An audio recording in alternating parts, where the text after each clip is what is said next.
Hello everyone, I'm Bryan CroiDragon, your ambiguously human bookstore wizard, and welcome back to our reactions to Are You Afraid of the Dark Universe? Today, bonus, introducing Are You Afraid of Dylan and Dalton? Thank goodness this is a short one. Let's get started. Hey everyone, Dylan here. We hope you enjoyed the conclusion of Phase 2, and we're excited to kick off the new season in October.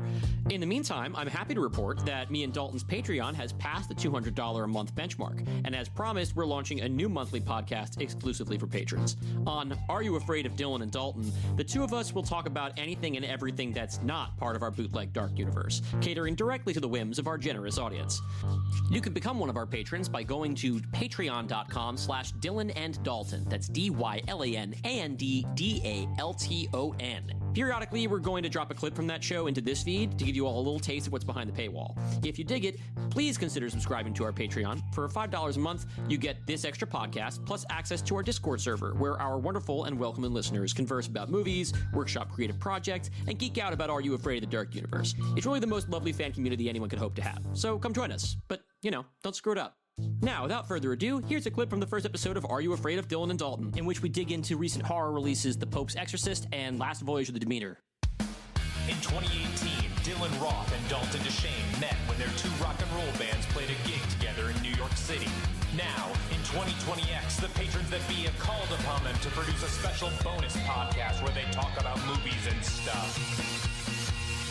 Are you afraid of us?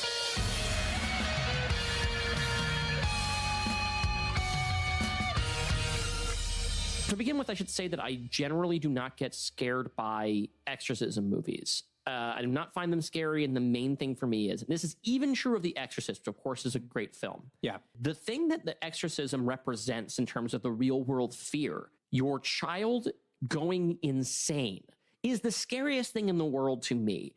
But when you then tie that to a bunch of rules that are basically about, you can fight this by saying these particular words, especially powerful if they're in this particular language, and I stand at the foot of the bed and I yell at you with conviction, I can solve this problem for you.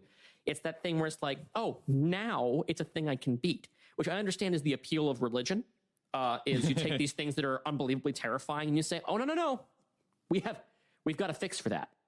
This movie takes maybe about 2 minutes between my son is going insane and here's the guy who knows how to fix my insane son. Yeah. Well, and also, I think there is another angle to that, which is the existence of hell angle, right? Which is that if you are a religious person, the idea of a loved one being taken from you to eternal damnation can be actually scary. And I think, honestly, I don't think exorcism movies work unless the motherfucker writing them is actually believes this shit. And that's what William Peter Blatty had that nobody else has had since. William Peter Blatty, who wrote the original Exorcist novel and also wrote and directed The Exorcist 3, the other good exorcism movie.